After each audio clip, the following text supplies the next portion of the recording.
Vamos a abrir nuestras escrituras en el capítulo 2 de Apocalipsis.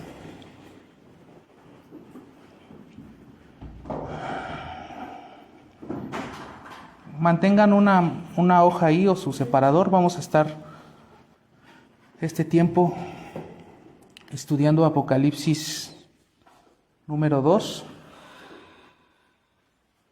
Ustedes conocen la situación que estamos viviendo en Ciudad Neza, de que el hermano Moy estuvo enfermo de COVID y está ahorita en un proceso de recuperación. Gracias a Dios ya, en cuanto al COVID, el doctor que lo está atendiendo ya lo dio de alta, ya dijo que puede retomar sus actividades en cuanto al COVID.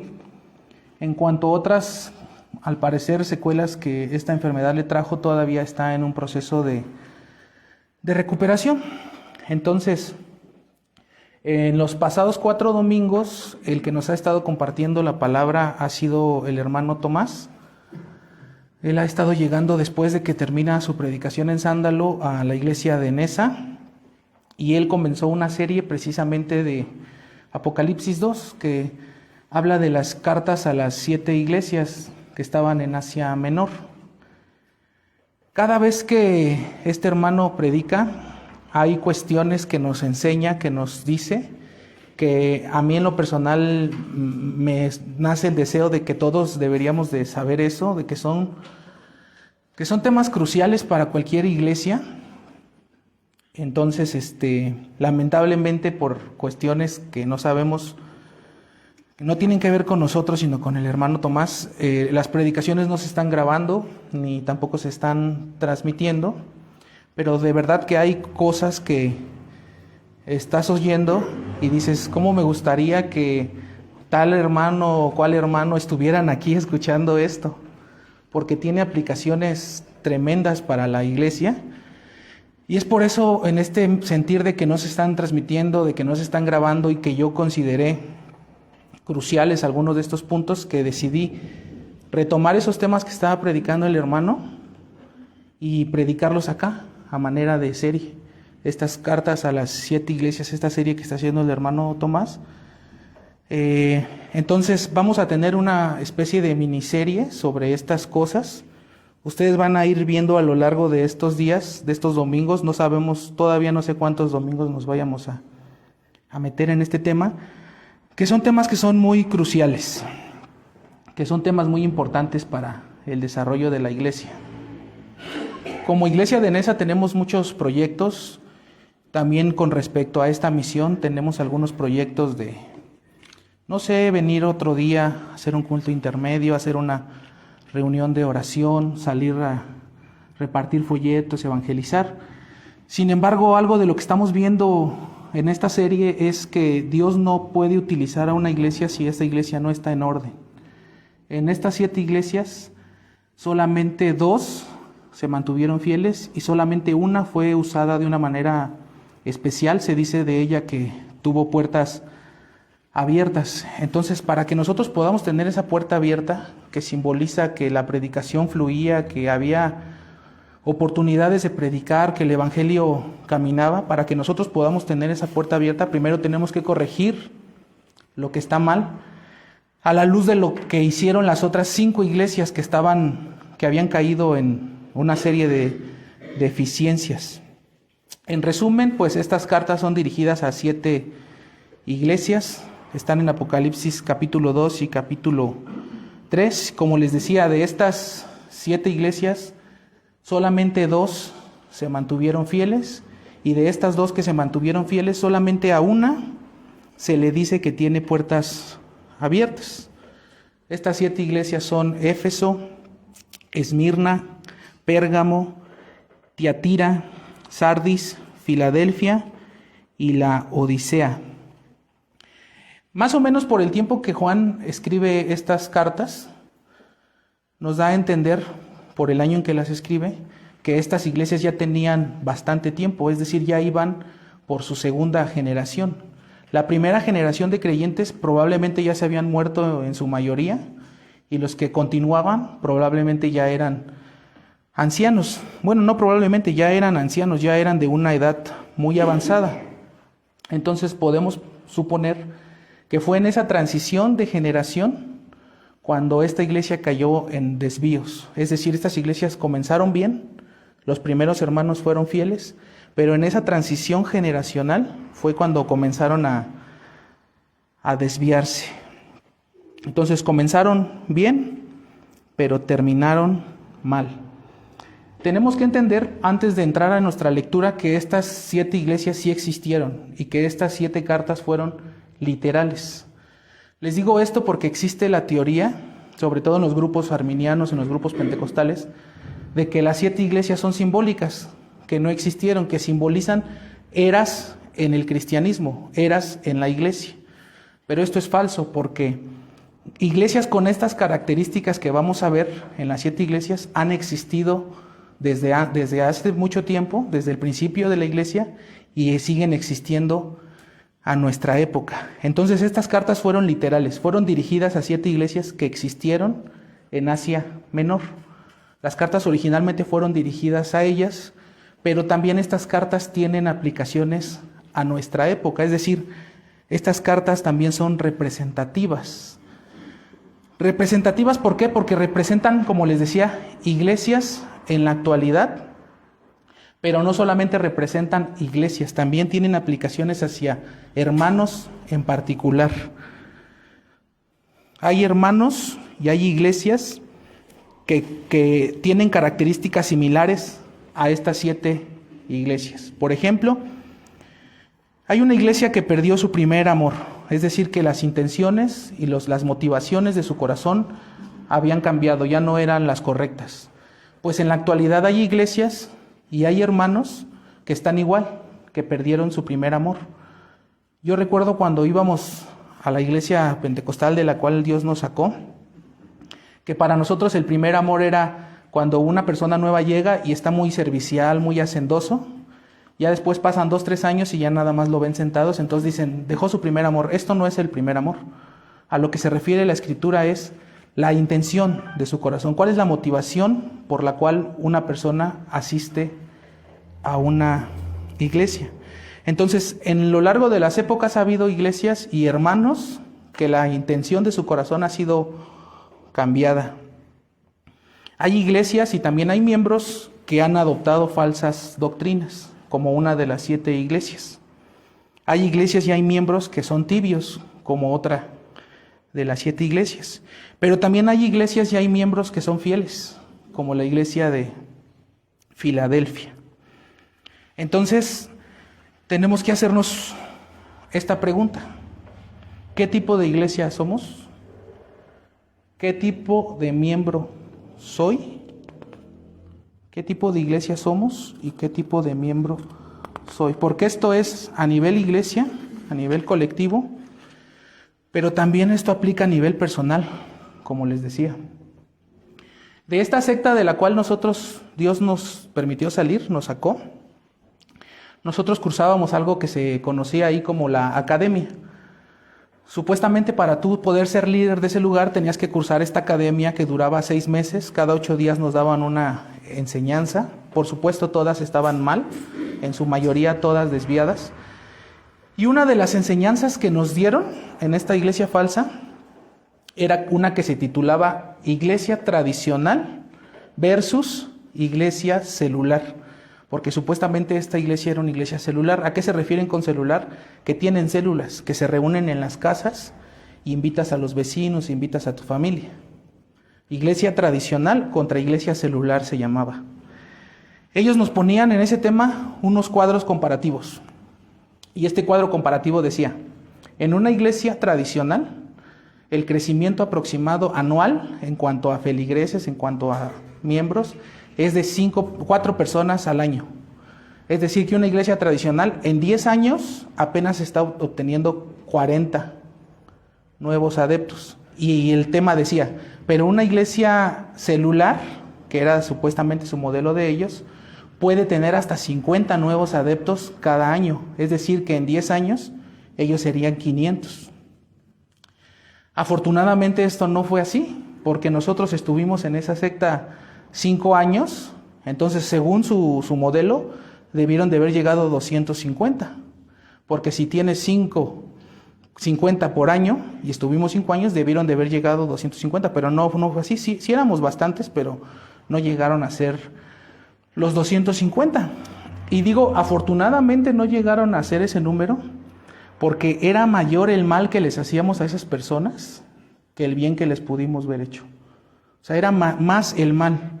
Divisiones entre sus familias, un sectarismo de que ya no te puedes juntar con nadie porque solamente con personas de ahí. O sea, era un mal terrible. La gente se salía muy lastimada, ya no queriendo saber nada del cristianismo. Pensaban que el cristianismo era todo igual. Entonces, digo, afortunadamente que no pudo haber llegado, que no llegó mucha gente porque les hacíamos un mal terrible.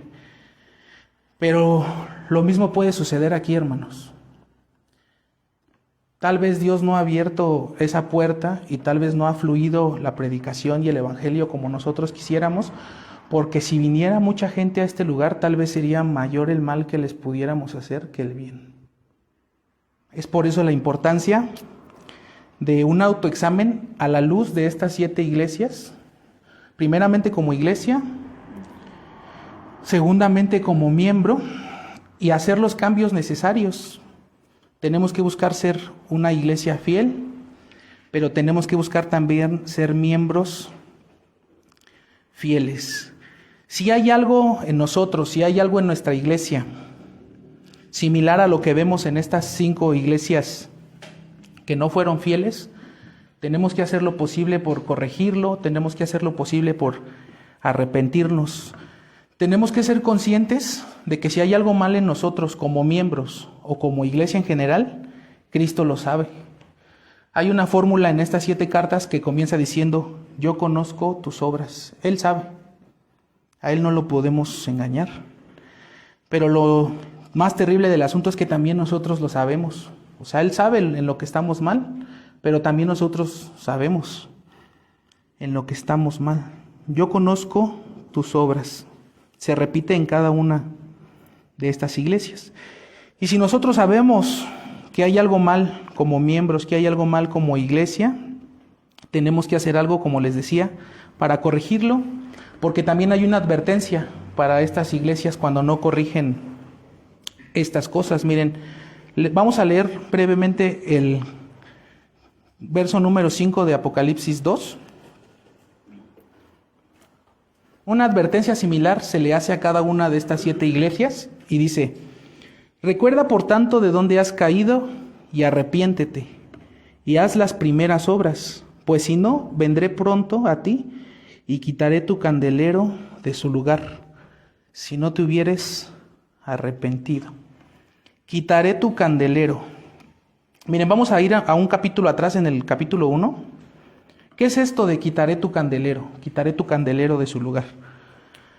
Dice el capítulo 1, número 20, versículo 20. El contexto pues es la visión que tiene Juan de Jesucristo, cae como muerto y le da las cartas, le dice que escriba estas cartas y dice el versículo 20 del capítulo 1.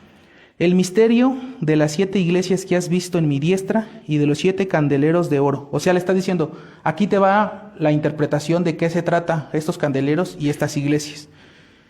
El misterio de las 7 iglesias que has visto en mi diestra y de los 7 candeleros de oro. Y dice, las 7 iglesias son los ángeles de las 7. Las 7 estrellas son los ángeles de las 7 iglesias y los 7 candeleros que has visto son las 7 iglesias. Es decir, ¿qué es un candelero? ¿Qué representa un candelero? ¿Qué es una iglesia?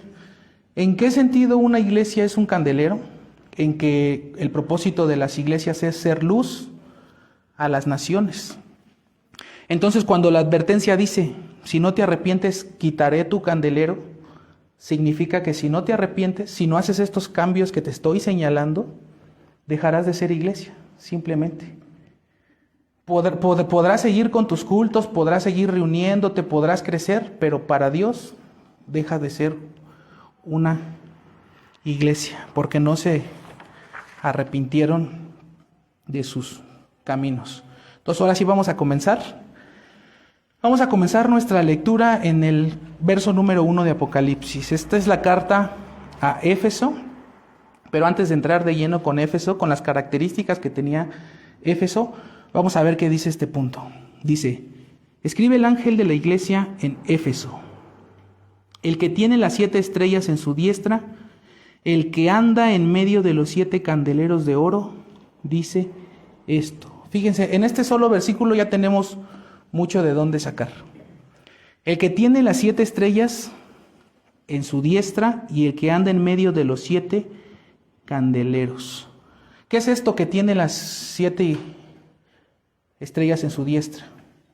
Bueno, esto simboliza que las iglesias son del Señor, no son mías, no son de ustedes, no son de ninguna persona en este mundo.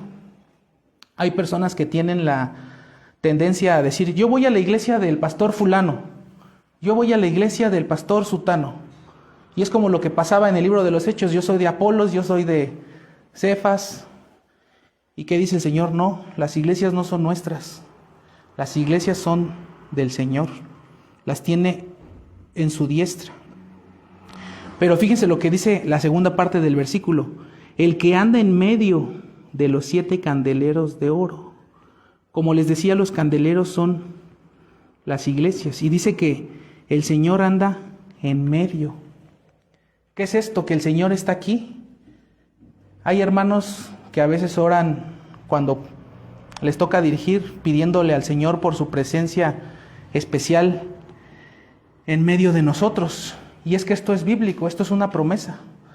Dice la Escritura, donde están 2 o 3 congregados en mi nombre, ahí estoy yo en medio de ellos.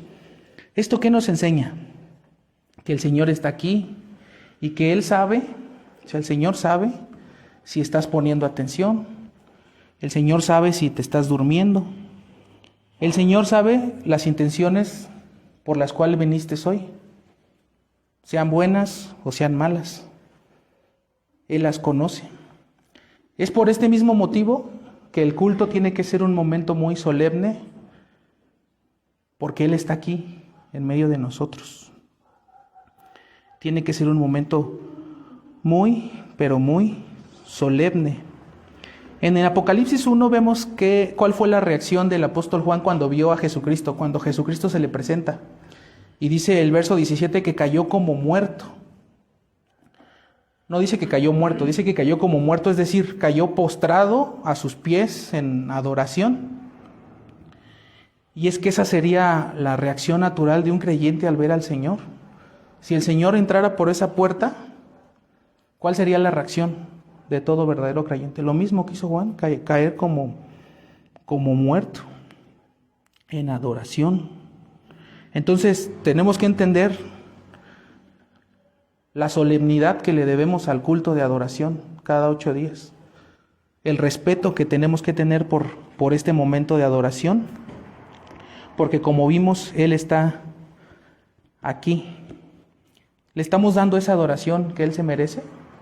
¿Estamos siendo solemnes como esto lo demanda? Tenemos que entender que Él se mueve en medio de sus iglesias, que Él está aquí. Entonces vamos a comenzar a ver las características de estas 7 iglesias y vamos a comenzar en primer lugar por la iglesia de Éfeso. Vamos a continuar en el versículo número 2. Vamos a leer del 2, a partir del 2, dice la Escritura. Yo conozco tus obras y tu arduo trabajo y paciencia, y que no puedes soportar a los malos. Y has probado a los que se dicen ser apóstoles y no lo son, y los has hallado mentirosos. Hasta aquí todo va muy bien, ¿no? Tiene paciencia, tiene un trabajo muy arduo, no soporta a los malos, y ha probado a los que se dicen ser apóstoles y no lo son, y los has hallado mentirosos. Y has sufrido y has tenido paciencia y has trabajado duramente por amor de mi nombre, y no has desmayado. Hasta ahí todo va bien. Pero viene la amonestación en el versículo 4. Pero tengo contra ti que has dejado tu primer amor. Recuerda por tanto de dónde has caído y arrepiéntete y haz las primeras obras, pues si no vendré a ti pronto y quitaré tu candelero de su lugar, si no te hubieres arrepentido. Entonces aquí tenemos el primer autoexamen, el primer amor.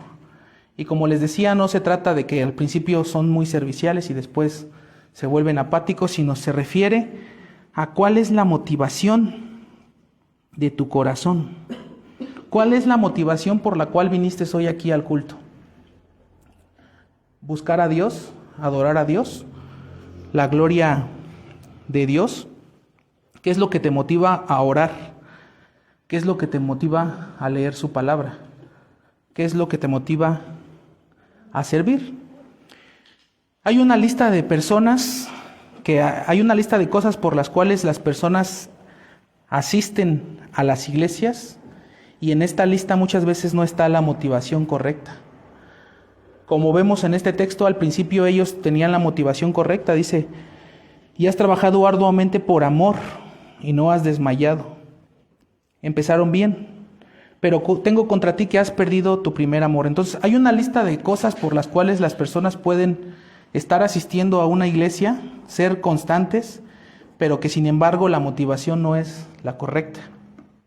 Por ejemplo, hay personas que asisten al culto únicamente por costumbre. Por costumbre. No se ven qué harían su domingo normal en la mañana fuera del culto. Ya están acostumbrados y esa es su motivación, venir por costumbre. No se imaginan su domingo fuera de una iglesia. Otros encuentran el domingo en el culto la mejor oportunidad para dormir. Tal vez no descansaron en toda la semana y es el domingo el día que eligen durante el culto para dormir. Hay otros que solamente vienen a juzgar a los demás, que el hermano tal, que el hermano tal, que el hermano tal, y solamente andan viendo, como dice nuestro Señor, andan viendo la paja en el ojo ajeno y no ven la viga que tienen en el propio. Hay otros que vienen y que quieren venir a obedecer todo lo que les digan incondicionalmente. Tienen ciertos problemas de autoestima y creen que obedeciendo, siendo parte de algo, los van a solucionar. Pero también están los que vienen a querer mandar, a querer que todas las cosas se hagan como ellos quieren, y si no hacemos las cosas como ellos quieren, van a armar un berrinche, se van a terminar yendo.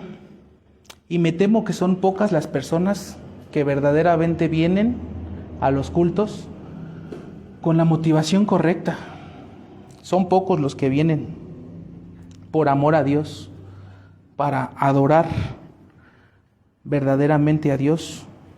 Como dice Romanos 12, hermanos, por las grandes misericordias de Dios, es decir, está conectando todo lo que dijo en los primeros 11 pasajes acerca de la elección, de la redención, del evangelio, y dice, por las misericordias, por todo lo que ya les dije, ahora presentar sus cuerpos en sacrificio vivo, santo, agradable a Dios. Es decir, la motivación debe de ser gratitud.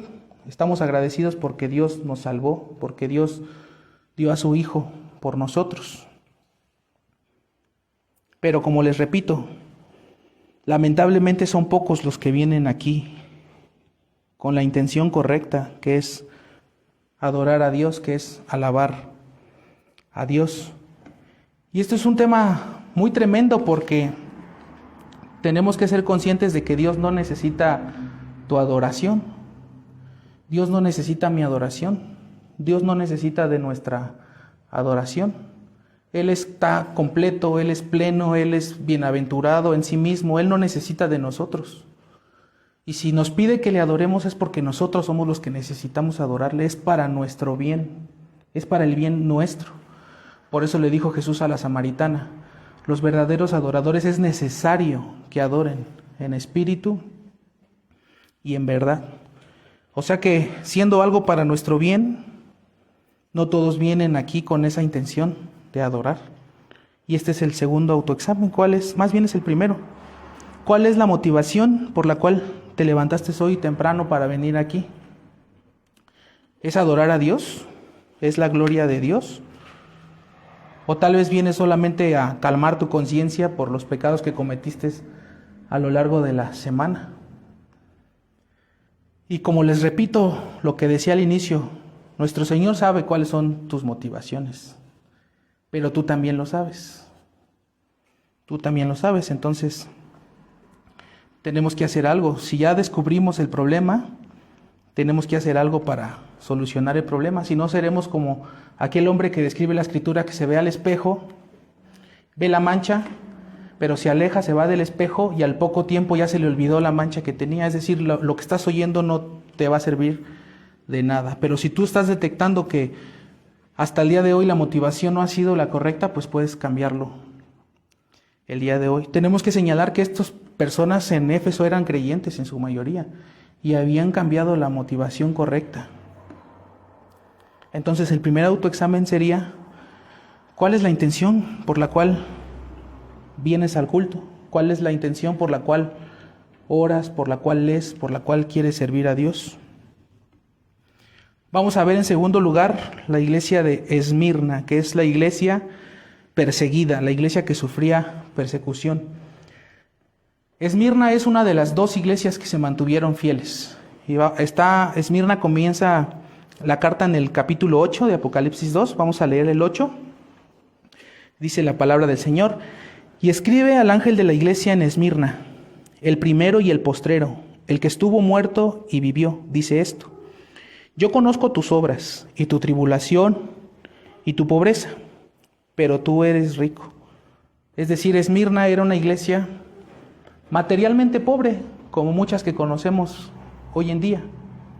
Sin embargo, espiritualmente era rica. Por eso le dice: tu tribulación y tu pobreza, pero tú eres rico.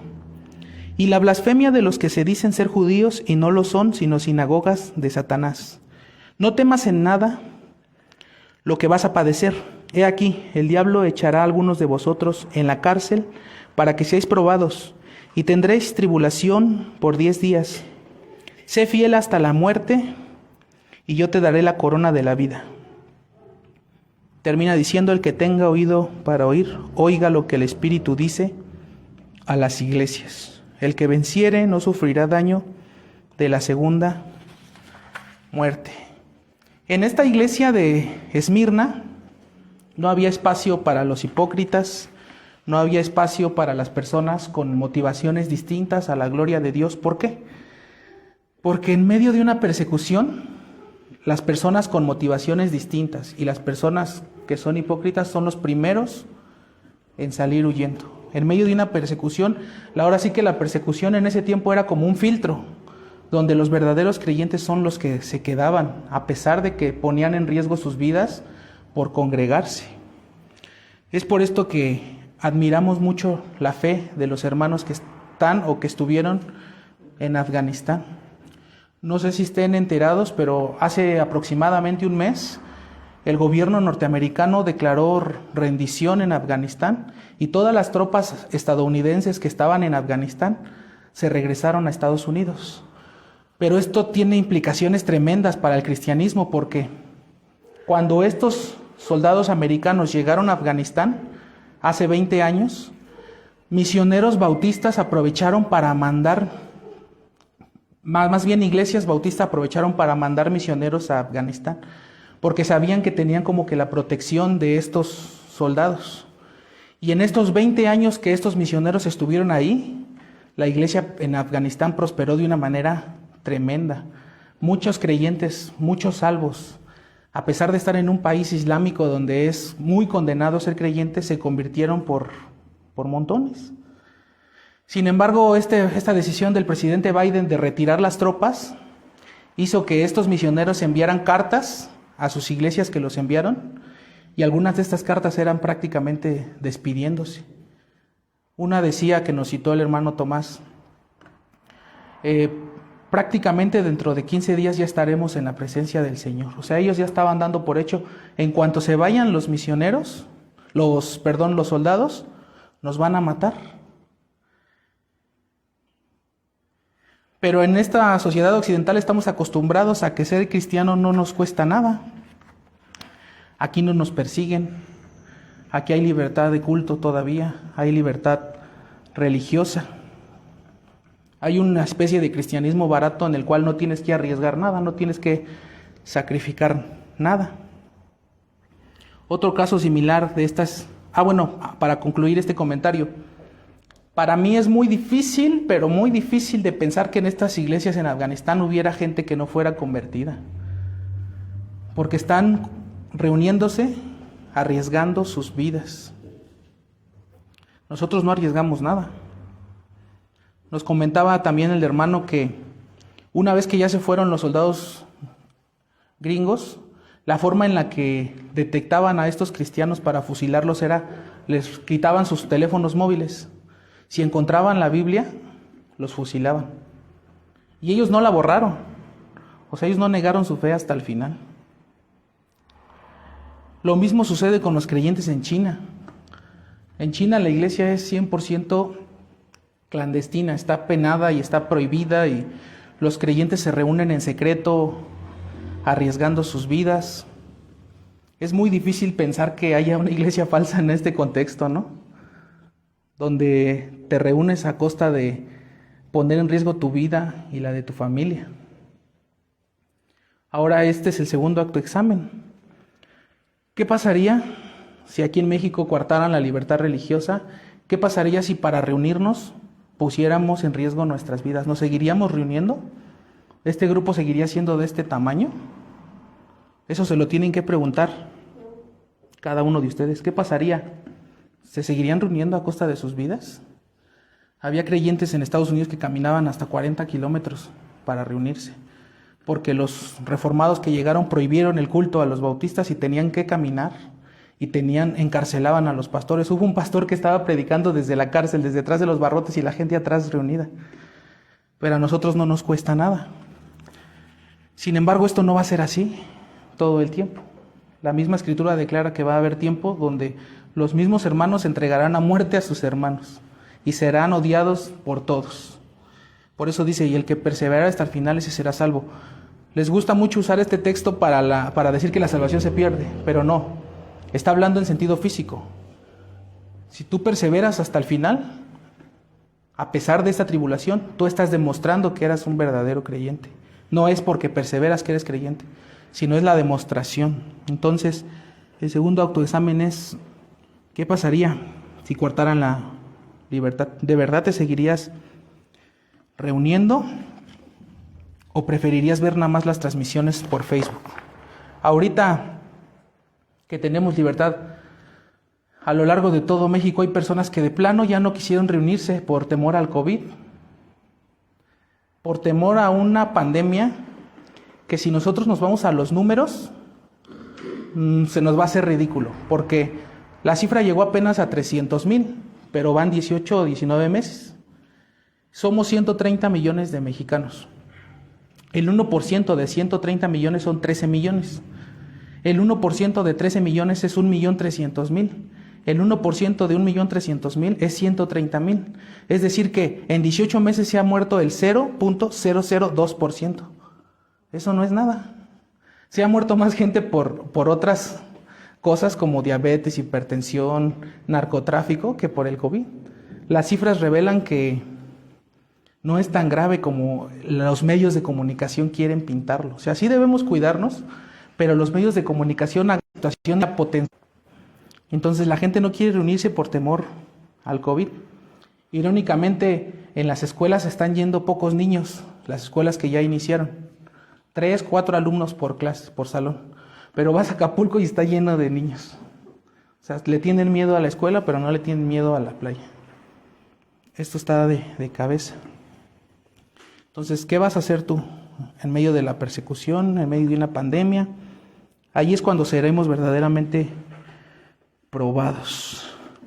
Vamos a continuar con la tercera iglesia, que es Pérgamo. Pérgamo está en el capítulo número 12 de Apocalipsis. Dice la palabra del Señor: escribe el ángel de la iglesia en Pérgamo. El que tiene la espada aguda de 2 filos dice esto, es decir, el que tiene la palabra. Recuerden que la palabra espada simboliza la palabra de Dios. Y Pablo le dice a Timoteo que la palabra es más aguda que cualquier espada. El que tiene la espada aguda de 2 filos dice esto: yo conozco tus obras y dónde moras, donde está el trono de Satanás, pero retienes mi nombre y no has negado mi fe. Ni aun en los días que Antipas, mi testigo fiel, fue muerto entre vosotros, donde mora Satanás. Hasta ahí todo va bien. Verso 14, pero tengo unas pocas cosas contra ti. Que tienes ahí a los que retienen la doctrina de Balaam, que enseñaba a Balac a poner tropiezo ante los hijos de Israel, a comer de cosas sacrificadas a los ídolos y a cometer fornicación. Y también tienes a los que retienen la doctrina de los nicolaitas, la cual yo aborrezco.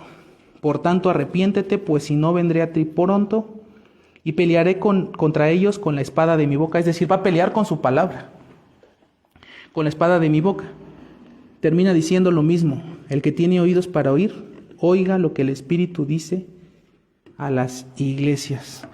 Esta iglesia de Pérgamo es la iglesia que había abrazado falsas doctrinas. La iglesia que había abrazado falsas doctrinas. Nosotros tenemos que esforzarnos porque nuestra iglesia mantenga una pureza doctrinal. Una pureza doctrinal. Nuestros antepasados nos dejaron nuestras doctrinas fundamentales plasmadas en una confesión de fe, que es la Confesión de Fe Bautista de 1689. Ahí están todas nuestras doctrinas que creemos, que abrazamos, que defendemos. Sin embargo, como ya lo he mencionado en varias ocasiones, este movimiento neocalvinista, que lo que está buscando es destruir el Evangelio, estas coaliciones tan famosas que yo siempre les digo a los hermanos, deberían de llamarse coalición contra el Evangelio, porque lo que están haciendo es contra el Evangelio, no por el Evangelio. Porque este movimiento neocalvinista dice: mientras tú creas en los 5 puntos del calvinismo, en las doctrinas de la gracia, todo lo demás no importa. Tú puedes practicar los dones que ya no están vigentes. Inclusive dicen que tú puedes tomar, que tú te puedes tatuar, que tú puedes escuchar la música, más bien que en el culto puedes poner la música que tú quieras. Siempre y cuando tú estés bien en los 5 puntos, todo lo demás puede estar mal. Es lo que enseña el movimiento neocalvinista. Y nosotros sabemos que esto no es así. La pureza doctrinal es algo muy importante. Es de lo que Dios le recrimina a Pérgamo, que habían dejado entrar doctrinas de los nicolaitas, doctrinas de Balaam, que enseñaba Balac, en síntesis, doctrinas falsas. Hace 15 días, precisamente, me tocó a mí dar la escuela dominical en esa. Estamos teniendo una dominical antes del culto para adultos, y yo hablaba precisamente de este tema, de que nosotros tenemos que tener grandes convicciones doctrinales, grandes convicciones doctrinales. Nosotros no podemos caer en posturas conocidas como posturas agnósticas. Agnóstico es aquel al que le preguntas: oye, ¿Dios existe? ¿Y cuál es la respuesta del agnóstico? Nadie sabe. Y agregan: es imposible saber. Pues hay creyentes que pueden caer en posturas agnósticas en cuanto a la doctrina. Por ejemplo, los dones especiales que los apóstoles tenían en el libro de los Hechos, ¿todavía operan o ya cesaron? Y van a responder: nadie sabe. Es imposible saberlo. Algunos van a responder: mira, mi postura es cesacionista, eso es que ya los dones ya no operan, pero tal vez yo estoy mal. Y van a agregar: pero no te preocupes, cuando lleguemos al cielo, ahí sabremos quién estaba en lo correcto. Esto no puede ser así. Nosotros podemos saber en este mundo cuál es la postura correcta sobre cada doctrina. Y es más, tenemos que esforzarnos por saberlo. Otra cuestión es el milenio. ¿El milenio es literal? ¿El milenio de Apocalipsis 20? ¿O es simbólico? Nadie sabe. Apocalipsis 20 es tan complicado que nadie va a saber eso. Hasta que lleguemos al cielo le vamos a preguntar a Juan: oye, ¿cuál era la buena? ¿Si era literal o era simbólico? Nosotros no podemos caer en posturas así. Tal vez muchos que sostienen estas posturas con tibieza es porque tienen amigos que sostienen posturas contrarias y no quieren herir sus sentimientos. Entonces tienen que decir: mira, yo creo así, pero tal vez yo estoy mal. En vez de que tengan las convicciones para decir: yo estoy bien, porque yo me estoy apegando al contexto bíblico, y por lo tanto tú tienes que estar mal, porque sobre una doctrina no pueden estar bien 2 puntos. Yo les mencionaba hace 15 días, que en el cristianismo no es como la filosofía de que hay blancos, negros, pero también hay matices, hay grises. No, en el cristianismo o es blanco o es negro, o es verdad o es mentira. La Escritura dice que la iglesia es columna y baluarte de la verdad. Y como tal, como columna, tenemos que ser inamovibles, tenemos que tener convicciones fuertes. Y este es el tercero, autoexamen. Tenemos esas clases de convicciones como iglesia, tenemos esta clase de convicciones como creyentes, como miembros, o somos apáticos a la doctrina, ¿qué importa? O otra postura que pueden tener muchos es la salida fácil, Jeremías 39:39. Oye, ¿y la predestinación? Las cosas secretas son de Jehová. Y es el versículo que les ayuda a salir de cualquier conflicto que consideran difícil. Oye, ¿y el decreto de Dios? Las cosas secretas son de Jehová. No podemos nosotros... Las cosas secretas son de Jehová, pero lo que está en la Escritura es revelado. No hay nada secreto en la Escritura. Lo que es secreto no está en la Escritura. Entonces tenemos que tener ese tipo de convicciones. En cuarto lugar vamos a ver a Tiatira. La iglesia que tenía pastora, que tenía profetisa. Está en el verso 19, Tiatira, dice la Escritura: yo conozco tus obras y amor y fe y servicio y tu paciencia, y que tus postreras obras son más que las primeras. Hasta ahí todo bien. Pero tengo unas pocas cosas contra ti, que toleras a esa mujer Jezabel, que se dice profetiza. Más bien, que toleras que esa mujer Jezabel, que se dice profetiza, enseñe. Fíjense, ya tenían una mujer enseñando en Tiatira. Que toleras que esa mujer Jezabel, que se dice profetiza, enseñe y seduzca a mis siervos a fornicar y a comer cosas sacrificadas a los ídolos. De nuevo, esta iglesia tenía amor, tenía fe, tenía paciencia y tenía perseverancia. Sin embargo, había permitido que una mujer enseñara al hombre. Y no solamente eso, sino que había permitido que esta mujer incitara a los hermanos a fornicar. Yo creo que en este punto nosotros estamos muy firmes. Tenemos la convicción de que no puede haber pastoras. Hace 15 días también yo enseñaba esto acerca de que hay personas que dicen que Pablo dijo esto porque Pablo fue influenciado por la cultura judía y por la cultura griega, que era una cultura patriarcal, era una cultura machista.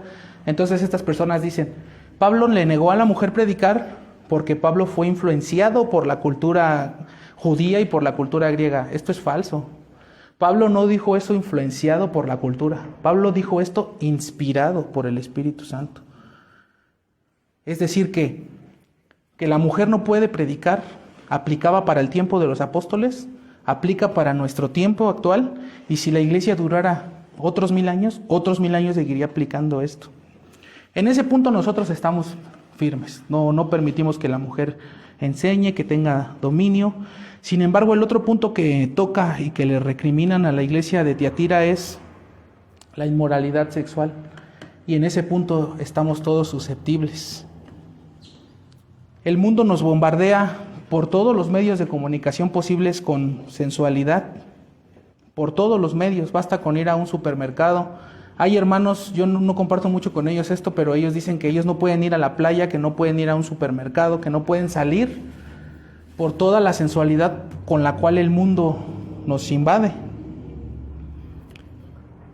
Todos los que tienen un teléfono celular inteligente, todos pueden tener acceso muy fácilmente a la pornografía, pero muy fácilmente.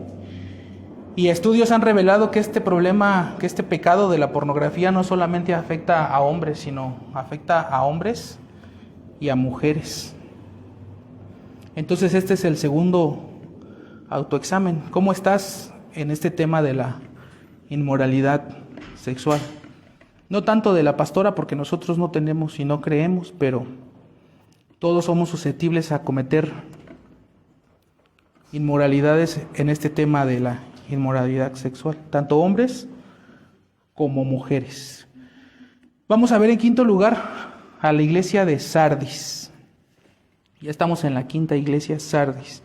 Sardis ya está en el capítulo número 3 de Apocalipsis. Entonces vamos a comenzar en el versículo 1 del capítulo 3. Dice la palabra de Dios: escribe al ángel de la iglesia en Sardis: el que tiene los 7 espíritus de Dios y las 7 estrellas dice esto: yo conozco tus obras, que tienes nombre de que vives y estás muerto. Aquí el que tienes nombre se refiere a que tienes renombre, a que te crees famosa. Sardis estaba ubicada en la capital de Libia, es decir, estaba en una zona muy privilegiada, en la capital de Lidia. Entonces, en su tiempo Sardis llegó a ser una iglesia muy famosa. Entonces ellos estaban viviendo del pasado. Por eso le dice Dios: tienes nombre, tienes un renombre de que vives, pero en realidad estás muerto. Sé vigilante y afirma las otras cosas que están para morir, o sea, que están por morir, porque no he hallado tus obras perfectas delante de Dios. Acuérdate pues de lo que has recibido y oído, y guárdalo y arrepiéntete. Pues si no velas, vendré a ti como ladrón, y no sabrás a qué hora vendré sobre ti. Dice el verso 4: pero tienes unas pocas personas en Sardis que no han manchado sus vestiduras, y andarán conmigo en vestiduras blancas, porque son dignas.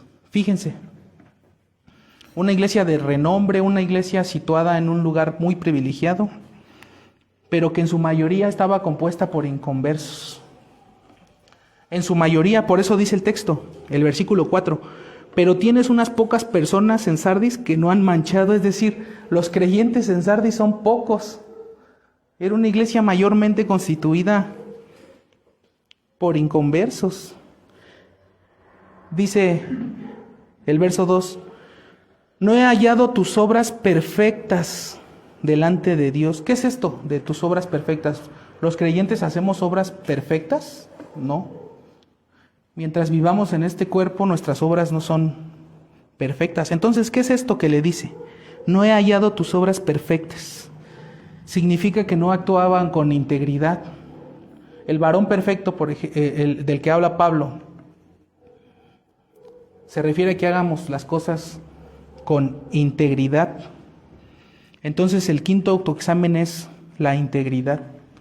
Podemos escudriñar sus vidas de cada uno de los que estamos aquí y los hallaríamos irreprochables en cada área de sus vidas. Le podemos preguntar a sus vecinos sobre ustedes, sobre si son buenos vecinos. Les podemos preguntar a sus patrones de que si son buenos empleados. Les podemos preguntar a las personas que están a su cargo si son buenos patrones. ¿Estarían tranquilos si escudriñamos sus celulares? O sea, no lo vamos a hacer, nada más es para que ustedes se hagan el autoexamen. ¿Estarían tranquilos si entramos a sus ordenadores? Hay un hermano en otro país, en Colombia, que hace 10 años fue ordenado como pastor, y él me decía: yo no sé cómo sea en México, pero aquí el proceso de ordenamiento es tremendo. Literal, se metieron a mi computadora, se metieron a mi celular, me pidieron mi declaración de impuestos, le preguntaron a mis vecinos: ¿cómo es como vecino? ¿Lo saluda? ¿O siempre sale con su carota? Entrevistaron a sus hijos, entrevistaron a su esposa. Un proceso de escudriñamiento tremendo. ¿Qué pasaría si a ustedes los escudriñan así? ¿Qué pasaría si a nosotros nos escudriñan de esta manera? ¿Nos hallarían irreprochables? ¿Nuestras obras serían perfectas delante de Dios? ¿Con integridad actuamos en todas las áreas? Porque hay gente que Jesucristo es Señor en muchas áreas, pero en cierta área no. Es Señor en la iglesia, en muchas, pero hay ciertas áreas donde no, aquí no eres Señor. Entonces este es el otro autoexamen. ¿Estás viviendo en integridad?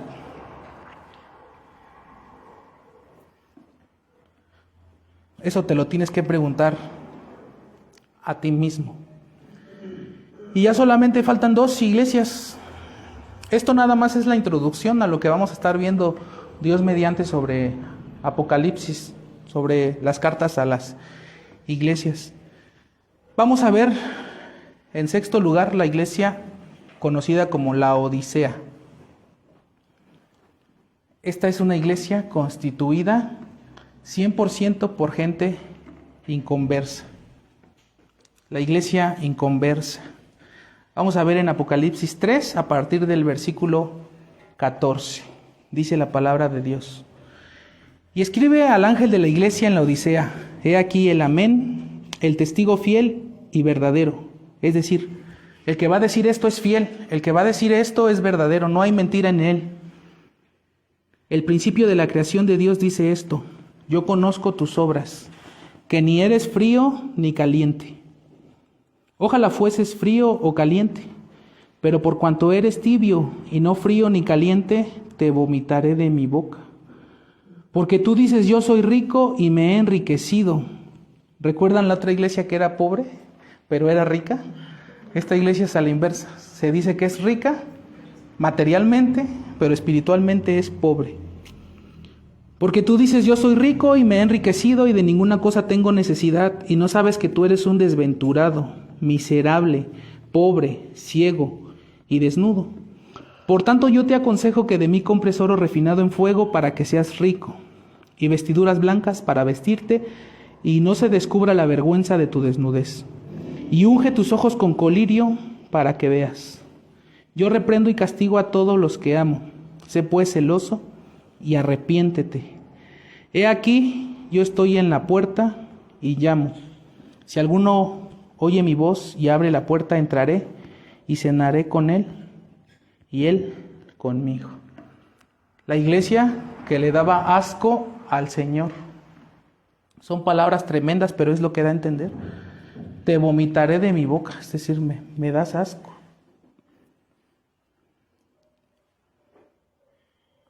Dice que, como les comentaba, que tú dices: yo soy rico, me he enriquecido, de ninguna cosa tengo necesidad, es decir, materialmente rica. ¿A quién les recuerda esto? ¿A quién nos recuerda esta iglesia con estas características? Les voy a dar una pista. Tiene su propio país llamado Vaticano. Y a pesar de ser un país muy pequeño, es uno de los países más ricos del mundo. No tiene necesidad de nada. Sin embargo, espiritualmente está muerta. Es una iglesia que no tiene fe. Los que asisten ahí no tienen fe. Por eso dice: por tanto, yo te aconsejo que de mí compres oro refinado en fuego. El oro refinado en fuego simboliza la fe. La prueba de fuego es lo que prueba la fe de las personas. No tenían fe. Por tanto, como no tenían fe, tampoco podían tener santidad. Por eso dice más adelante que compres oro refinado en fuego y vestiduras blancas. Las vestiduras blancas representan la santidad. Para vestirte y que no se descubra la vergüenza de tu desnudez. Es decir, es de la única iglesia que no se le dice nada bueno, puras cosas malas. Y termina diciendo en el 20: he aquí yo estoy a la puerta. Es decir, habían expulsado a Cristo de esas iglesias, ya no estaba Cristo en medio, ya Cristo estaba afuera, lo veían de fuera. Por eso dice: he aquí yo estoy a la puerta y llamo. Este texto de la puerta les encanta a los arminianos, a los pentecostales, para utilizarlo como un versículo evangelístico. Cristo está tocando a la puerta de tu corazón, ya depende de ti si quieres abrirle o no. Este texto no significa esto. El texto significa lo que les estoy diciendo, que esta iglesia había expulsado a Cristo de la misma iglesia. ¿Quién podría negar que Cristo no está en la iglesia católica? ¿Alguien podría negar? Estas personas que están ahorita en la basílica están adorando a Cristo. ¿Cristo está ahí en la basílica? ¿Quién podría negar que Cristo no está con los testigos de Jehová? ¿Quién podría negar que Cristo no está con los mormones? Que Cristo no está en la mayoría de iglesias pentecostales. Todas estas iglesias han sacado a Cristo. Lo han expulsado. Dice el texto: ojalá fueses frío o caliente. Es decir, ojalá tuvieras vida o de planos tuvieras mejor muerto. Pero como eres tibio, te vomitaré de mi boca. ¿Qué está diciendo aquí el Señor? Dios prefiere que seas un perdido que estés en el vicio, que estés en la prostitución, que estés en la droga, a que seas un religioso que piensas que tienes vida, pero que estás muerto para Dios. Por eso dice, ojalá fueres caliente, es decir, una persona viva, su cuerpo está caliente. O de plano estuvieses frío, estuvieses muerto. Pero como estás jugando nada más a la religión, estás jugando a ser cristiano, yo te vomitaré de mi boca. Es por eso que el Señor dijo, de cierto os digo que los publicanos y las rameras van delante de vosotros. Eso se lo está diciendo a los fariseos. Los publicanos y las rameras van delante hacia el reino. Es más fácil que sea salvo un publicano o una ramera que ustedes fariseos, es lo que les está diciendo el Señor. Entonces este es el autoexamen más fuerte. El sexto, ¿eres frío? Es decir, ¿estás muerto o eres caliente? ¿Tienes vida espiritual? ¿O eres tibio? Es decir, solo estás jugando a ser cristiano, pero lo único que tienes es una religión. No tienes a Cristo, tienes una religión. Y vamos a concluir con la última iglesia, la iglesia fiel, la iglesia de la puerta abierta, es decir, Filadelfia. Eso está en el versículo 8, estamos en Apocalipsis 3 y cito la escritura. Yo conozco tus obras, he aquí, he puesto delante de ti una puerta abierta, la cual nadie puede cerrar, porque aunque tienes pocas fuerzas, has guardado mi palabra y no has negado mi nombre. He aquí yo entrego de la sinagoga de Satanás a los que se dicen ser judíos y no lo son, sino que mienten. He aquí yo haré que vengan y se postren a tus pies, y reconozcan que yo te he amado. Por cuanto has guardado la palabra de mi paciencia, yo también te guardaré de la hora de la prueba que ha de venir sobre el mundo entero, para probar a los que moran sobre la tierra. He aquí yo vengo pronto, retén lo que tienes, para que ninguno tome tu corona. Comienza diciendo, tienes poca fuerza, pero has guardado mi palabra. ¿Qué es esto? Como el apóstol Pablo decía, cuando soy débil, entonces soy fuerte. Es decir, el Señor era su fortaleza, el Señor era quien los esforzaba. Eran débiles según el mundo, pero eran poderosos según el Señor. Es muy irónico esto que les voy a mencionar, pero muchos movimientos pentecostales utilizan este nombre de Filadelfia para ponerle a sus iglesias. De ahí de Ciudad Neza yo conozco un lugar que tiene como 50, 60 años. Sobre la calzada Zaragoza, frente al Metro Agrícola, hay una que va a cumplir 90 años, denominadas así, Ministerios Filadelfia. ¿Por qué le ponen así? Porque ellos se están identificando supuestamente con la iglesia de Filadelfia. Ellos están dando a entender que ellos son fieles, que guardan su palabra, pero esto no es así. Yo conozco estos ministerios y en su mayoría ellos tienen pastoras. Estos no son fieles. En su mayoría son arminianos, no guardan su palabra. Al contrario, ahí es un negocio y enseñan toda clase de herejías. Y es que todos quieren ser como Filadelfia, todas las iglesias quieren ser como Filadelfia, es el modelo aquí hay un modelo, aquí hay un perfil. ¿Por qué? Porque Filadelfia no recibió ninguna amonestación, Dios no le recriminó nada a Filadelfia, puros elogios hacia Filadelfia. Tenemos que entender que no existe la iglesia perfecta. No existen iglesias perfectas. ¿Por qué? Porque no existen los supersantos. Las iglesias están constituidas de personas humanas que son imperfectas, somos imperfectos. Las iglesias están constituidas de pecadores. Por lo tanto, nunca va a existir en este mundo la iglesia perfecta. Sin embargo, lo que sí tiene que existir es el deseo de ser como esas iglesias, de ser como Filadelfia. El deseo es el que tiene que existir, no solamente como iglesia, sino, como les repito, como miembros. Tiene que existir el deseo de ir creciendo, de ir perseverando, de ir corrigiendo todas estas cosas que ya vimos. Entonces, el último autoexamen y la última pregunta que tenemos que hacernos aquí es: ¿qué tipo de iglesia somos? A la luz de estas 7 cartas, ¿qué tipo de iglesias somos? ¿Qué tipo de creyentes somos? Esto es más personal. ¿Qué tipo de creyente soy?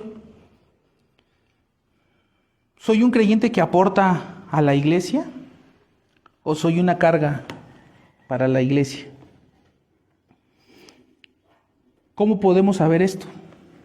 Porque hay creyentes, miembros de iglesia, que si dejaran de venir, si de repente se desanimaran y dejaran de venir, pasarían desapercibidos. Nadie se daría cuenta de que dejaron de venir. Pero hay otros que si mueren, la iglesia sentiría mucho su ausencia. ¿Qué tipo de creyente eres tú? Es la última pregunta que te tienes que hacer. ¿Qué tipo de creyente soy? Como les repito, Cristo sabe en qué área estamos mal cada uno de nosotros. Él sabe cuál es la motivación por la cual vienes. Él conoce tus obras. Él sabe si andas en integridad. Él conoce todo esto, pero también tú lo sabes. Aunque las cartas son dirigidas a las iglesias, podría parecer que esto es impersonal, pero al mismo tiempo esto es personal. Es entre Dios y tú. Tú sabes en qué área andas mal. Tú tienes que practicarte este autoexamen y tienes que hacer los cambios necesarios. Como termina cada una de las cartas, el que tiene oídos para oír, oiga lo que el Espíritu dice a las iglesias. Y esto está tremendo porque esto solamente es aplicable a los creyentes. Solamente los creyentes pueden tener oídos para oír. Entonces, si tú tienes oídos para oír, ¿le harás caso o lo ignorarás? Termino con unas palabras para los que todavía asisten con nosotros, pero no han nacido de nuevo, no han llegado a ser creyentes. Si tú estás aquí esta mañana sin Cristo, tienes que saber que tú no tienes oídos para oír, ni tampoco tienes ojos para ver. Tú necesitas nacer de nuevo para tener oídos, para tener ojos. Tú no te tienes que arrepentir de tus obras como iglesia, tú te tienes que arrepentir de tus pecados. Dice la Escritura que el Señor no rechaza a nadie que lo busca de todo corazón. Y me buscaréis y me hallaréis, porque me buscaréis de todo vuestro corazón. ¿Por qué no has sido salvo? Ese es el autoexamen que te tienes que hacer tú que estás aquí sin Cristo. ¿Por qué no has sido salvo? Si la salvación es un regalo de Dios, solamente tienes que pedirla y tienes que venir a Él en arrepentimiento y fe y Él te la dará.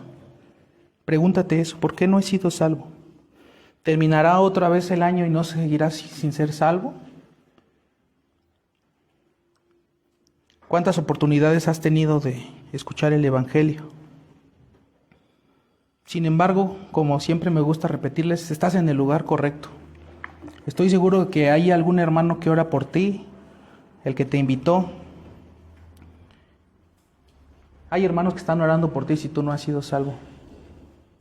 Deja de luchar contra Dios y arrepiéntete. No es por algo que tú hagas que vas a ganarte la salvación. Estas obras que hacían estas iglesias no son para que sean salvas, sino son la demostración de que ya son salvas. La salvación no es por obras, la salvación es por gracia. Cito para terminar esto que decía Spurgeon.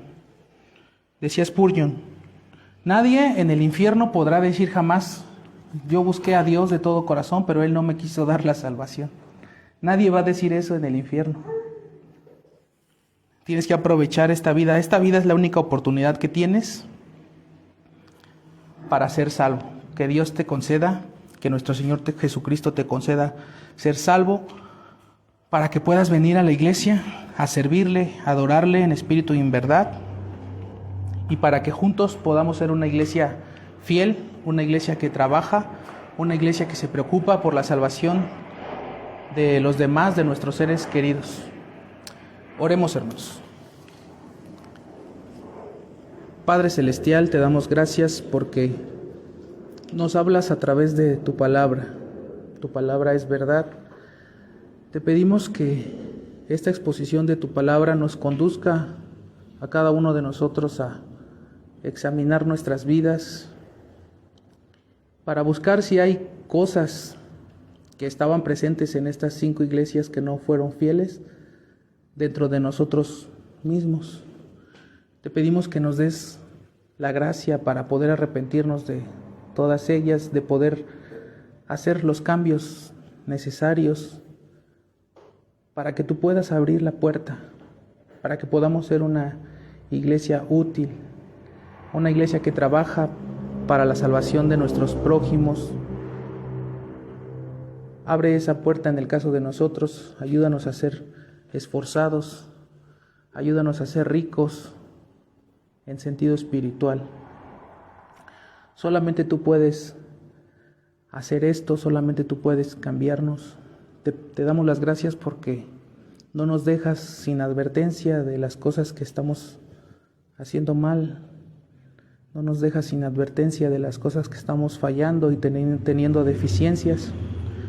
Ayúdanos, Señor, a aplicar tu palabra y a poder corregir todo lo que está mal para tu gloria, por amor a tu nombre, para que podamos evangelizar y tengamos muchas puertas abiertas y muchos se salven y que juntos podamos alabar tu nombre por la eternidad. Porque te lo pedimos en el nombre del Señor Jesús y para su gloria. Amén.